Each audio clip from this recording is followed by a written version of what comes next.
You know, I once read an interesting book which said that most people lost in the worlds, they die of shame. What? Yeah, you see, they die of shame. What did I do wrong? How could I have got myself into this? And so they sit there and they die. Because they didn't do the one thing that would have saved their lives. And what is that, Charles? Thinking. It's time for our 30th anniversary episode, and I wanted to do something special for you guys and give you a sneak peek into all the new equipment that I'm using for the later episodes.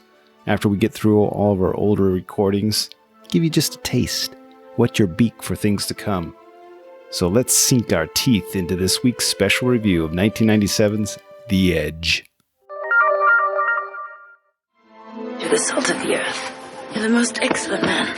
That's why I married you. And you're the only woman I've ever wanted. Stephen, lucky guy you are. A billionaire who has everything he wants. A good companion, a good friend, and a good sport. Got it. Okay. And great. A photographer who wants everything he has. Nice looking lady. Your wife? Yes. Why'd you ask? Just like to know who everybody is. Must be tough. All that money, never knowing what people value you for. What do you value me for, Bob? I think your wife's pretty cute. So, how are you planning to kill me?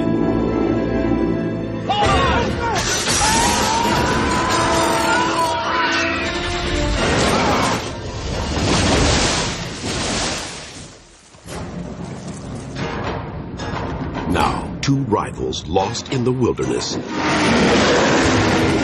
are forced to confront nature. What are we gonna do? Am I supposed to have a plan? But they're about to discover You got it, Joe! nature isn't as dangerous as the nature of man. Academy Award winner Anthony Hopkins, You want to die out here. I'm not gonna die. Alec Baldwin, Moneyed folk. Sit up there, drink some golf. You make me sick. where civilization ends, survival begins. Come on, get me! The Edge.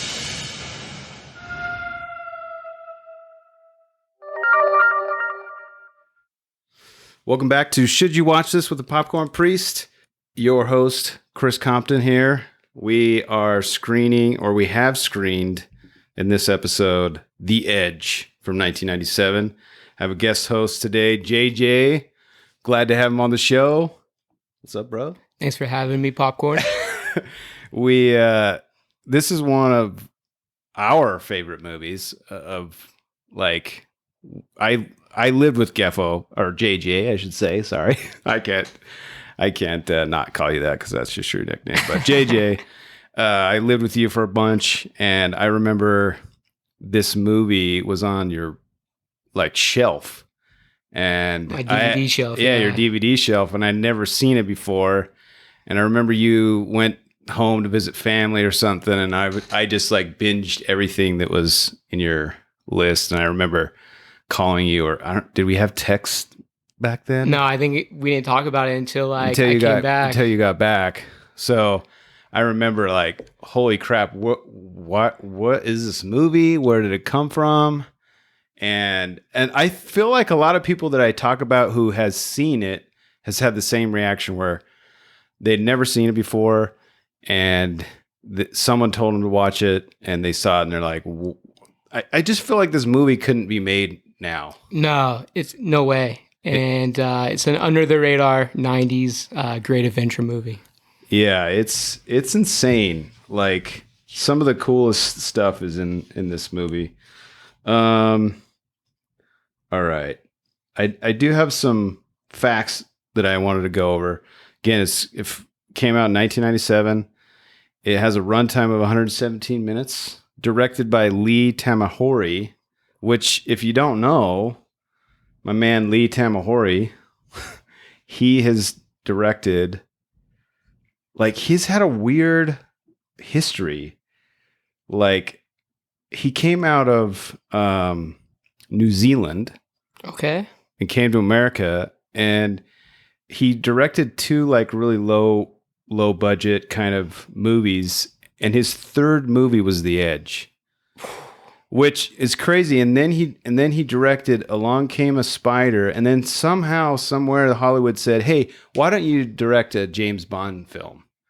He did Die Another Day, which is crazy because that basically killed James Bond for Pierce Brosnan. He's done. Yeah. And then they're like, "Oh, hey, that made over $400 million. We're going to give you the reins for XXX State of the Union." Oh, okay. Get some Vin Diesel. And then from there, it's like, not good. So you're saying he peaked at the edge? The edge is his edge. He got to the edge and then fell completely off. Like, the bear proverbially pushed him off the edge because I don't know what happened. And I think he got lucky with David Mamet writing the screenplay. And with some great acting, too. Oh, my gosh. Which we'll talk about. Freaking Alec Baldwin. Hopkins, man. And, yeah, Hopkins, obviously. Hopkins and Alec Baldwin. And you get Baldwin... He's like getting to the cusp of chubby Alec Baldwin. Mm-hmm. So it's really good. He's not too fat, but he's not slim, but not he's too old, not too young. Yeah, he's still. I mean, he's coming off of, let's see, The Shadow, like The Getaway, Two Bits, The Juror, like who? I don't even know. Ghost of Mississippi, then The Edge. Like this was, and he also was in Glengarry Glen Ross, which also David Mamet wrote for, which is amazing. He's amazing in that, by the way. But like, this is, I don't know. He's not peaking, but I don't know what. Maybe peak 90s Baldwin? Yeah, what else would he peak in? Like, I'm looking at his thing. It's like, Along Came Polly in 2004. He's in, obviously, TV shows later, but when did he do the Jack Ryan movie, Hunt for October? Oh, that was much earlier. Was that before 1997? Yeah. So apparently, he showed up to set with a big, big burly beard. And for those listeners listening to... I read about that. For our listeners, this guy, Mr. Popcorn Priest, has a great, great burly beard right now going on. I have a COVID beard, for sure. And, so I guess Baldwin showed up with a big burly beard and the production wasn't happy and threatened to shut the whole thing down, but... Why? Why do you think... Why would that matter? Because he doesn't really progress through the movie, so... I mean, he has, like, stubble and it gets a little longer, but not a bushy beard, that's for sure. I'm all for beards in the wilderness movies, so... Yeah, for sure. That was our loss. Here it is. Hunt for October 1990. I think, man, I don't know. I think that was his peak, dude. All right. Hunt for October. Definitely. So, written by David Mamet again. It's his screenplay I read. Basically, I don't think our boy Lee Tamahori really understood that it was a satire on like these types of movies. Because he directed it like a serious... Oh, it's dead serious. Dead serious. But that's what makes it so awesome. But the dialogue that supports it is so great too. Because you get this like... Oh, it's just everything that's layered in with the survival techniques. And it's just crazy. And how there's so many different genres too, you could say. So obviously it's a survival movie in the wilderness. Yes. But you could also say it's a monster movie because you have this massive behemoth, this bear, which we need to talk about. Yeah, I have some internet history or internet research about Bart the Bear. Bart the Bear, Hall of Fame, on the Mount Rushmore of bears. Dude, Hopkins also acted with Bart the Bear in Legends of the Fall. Okay. Fun fact. All right. So, since we're on fun facts, Hopkins, when filming, was taking painkillers for a neck problem. Mm-hmm. Then, obviously, he fell into a river in the movie. I don't know if he fell in at a different time. Spoiler. Yeah, we spoil some things. Sorry. Right. It's been out since 1997. Yeah. Get on it. So he fell into a river and he couldn't feel how cold it was because of the painkillers and was rushed to the hospital and treated for hypothermia. Oh man, Poor Hopkins. poor Anthony, Sir Anthony.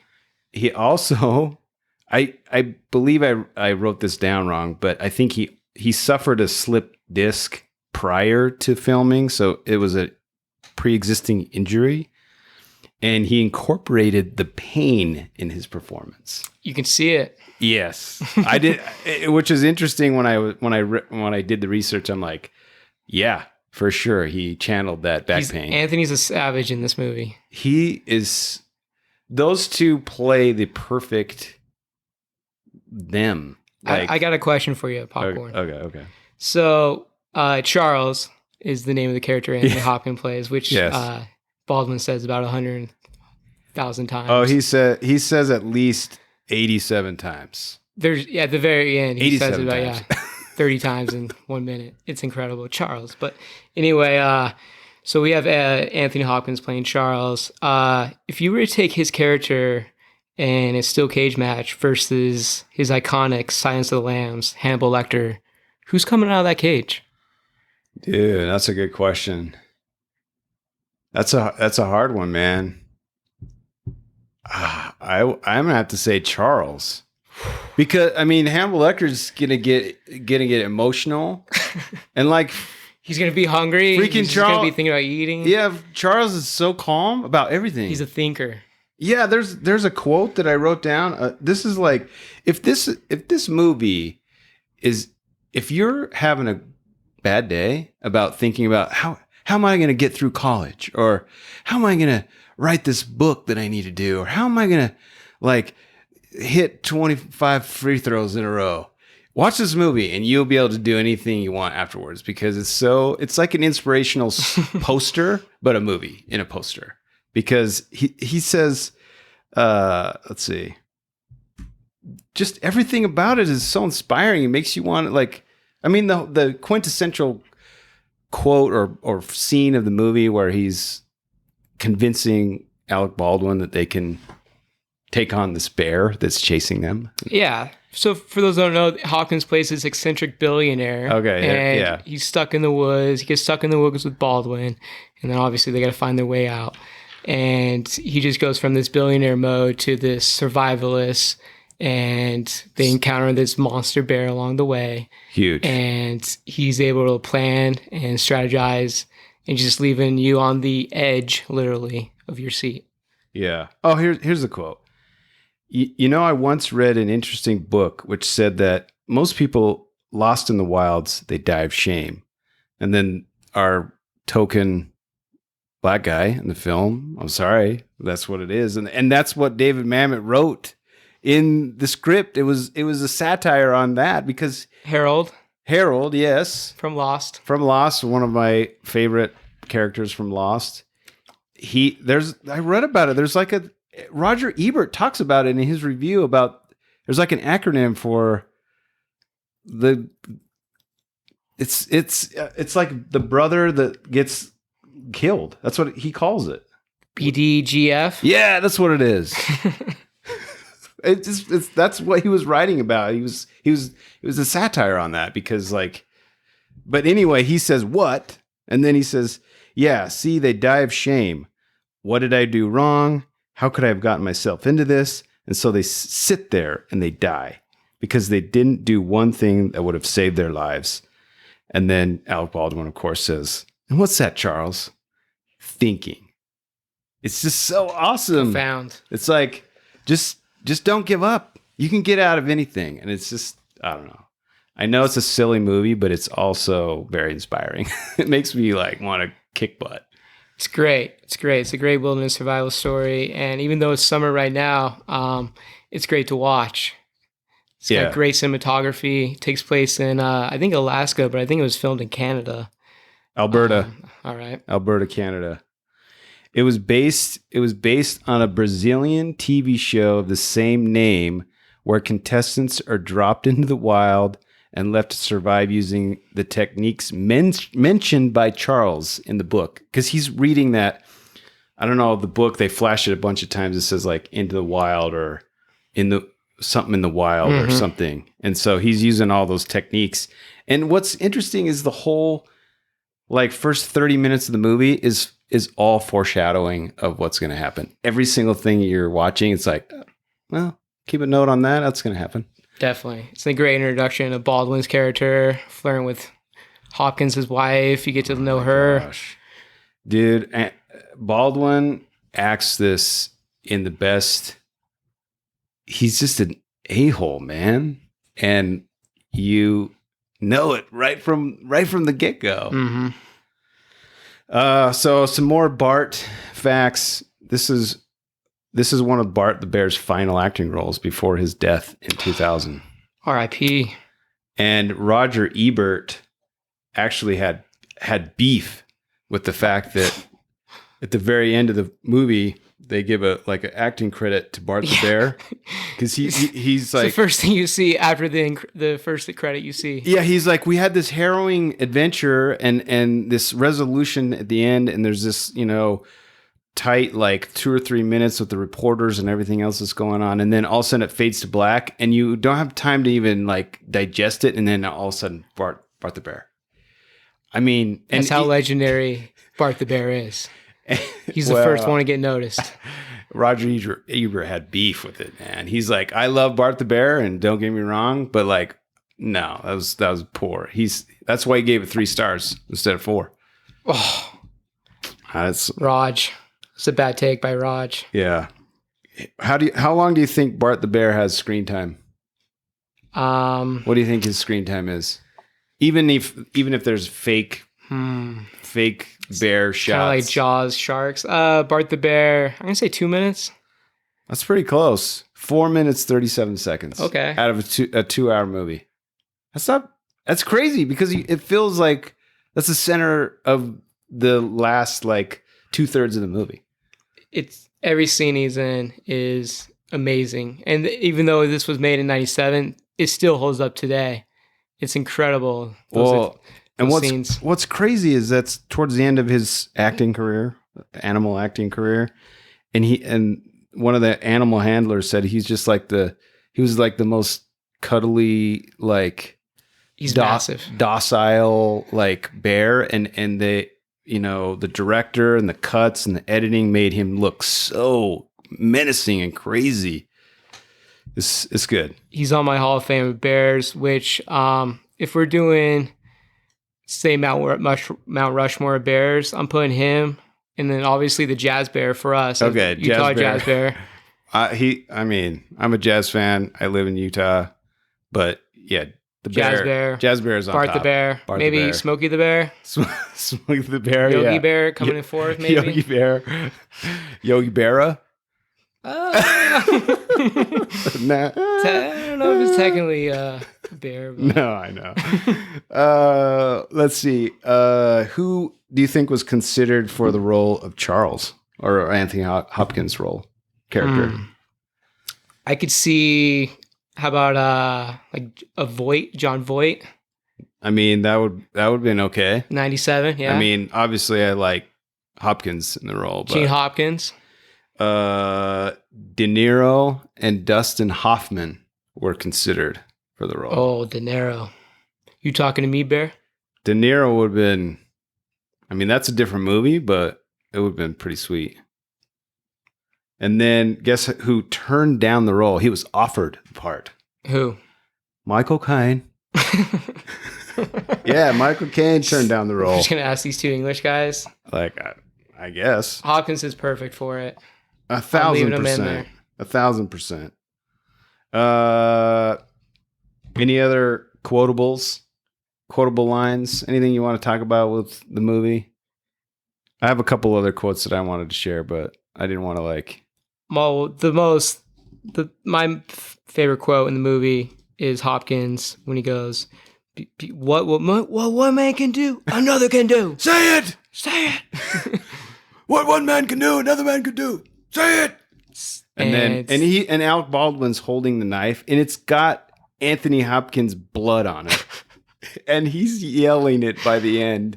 He's kind of crying at the first, and by the end, he's got this guy yelling chanting this phrase. Hey, pumps me up, gets me going. Oh my gosh. I'm going to cut that audio clip in the pod. So congratulations, listener. You're going to hear the best inspiring like pump up speech. And I'm probably gonna leave it unedited because you need that punch. There's a profanity. Give the kids what they want. It can be done. Do you believe it, Bob? Believe it? I don't know, Charles. Huh? I don't think it'll work, Charles. It will work. No. It will work. What one man can do, another can do. You can't kill the bear, Charles. He's ahead of us all the time. It's like he's reading our minds. He's stalking us, for God's sakes. You want to die out here, huh? Well, then die. I tell you what, I'm not going to die. No, sorry. I'm not going to die. No, I'm going to kill the bear. Say it, I'm going to kill the bear. Say it. I'm going to kill the bear. Say it. Say I'm going to kill the bear. Say it. I'm gonna kill the bear. Say it again. I'm gonna kill the bear. And again. I'm gonna kill the bear! Good. What one man can do, another can do. What one man can do, another can do. Say it again. What one man can do, another can do. And again. What one man can do, another can do. Yeah. You're goddamn right. Today, I'm gonna kill the motherfucker. And I just watched this again, and I love the slow pan in to Anthony Hopkins' face. Absolutely. And he has the craziest grin and like bares his teeth. It's so awesome. Yeah, I'm gonna kill the mother trucker. All right, here's another quote. Never feel sorry for a man who owns a plane. That is said multiple times in this movie. Yeah. I agree. I agree too. I agree. If I have a plane, you don't need to feel sorry for me. Absolutely not. So why don't you donate to the podcast so I can have a plane? Here we go. Wish we had some salt. Spoiler alert, they're eating some meat. Anthony Hopkins' character Charles says, "You know, you can season meat with gunpowder. Did you know that? Wish we had some gunpowder." I just love that. Baldwin's character is so awesome. That's all the quotables that I had for this. Anything else? What's your like final review, JJ? So give me your ratings once again. Okay, you can use mine or you can use whatever you want. Some of our guests in the past have used 1,000 stars, 5,000 stars, 1,000,000 stars. It's really kind of ridiculous. But I do have a real rating scale out of 5. So Golden Bucket is the pinnacle. It's like, if you don't watch this, I don't know if I want to be your friend anymore. And that's what I'm going to rate. I don't need to hear the others. Okay, there we go. Golden Bucket all the way around. This movie is so awesome and it's so underrated, and it nothing like this can be made again. Like right now, if they tried to make this, it would be like a Netflix. Like it would just not with Baldwin or Hopkins or heavy hitters like that. No, and it would be not good, and it would Bart the Bear. It would be forgotten. I apologize for cutting the audio off there. I'm not sure what happened. There's only like 1 or 2 more minutes left, but that's our review of The Edge. And now for the segment, should you or shouldn't you watch this? 5 reasons why you should watch this. Number 1, the number 1 reason you should watch this is if you haven't seen this, then you should watch it. And if you have seen this, then you should watch this again. You see what I'm doing here?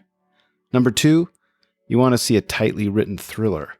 Number 3, Sir Anthony Hopkins gives a subtle yet powerful performance, as always. Number 4, you need to be inspired to overcome some challenge in your life. Watch this first, then get to work.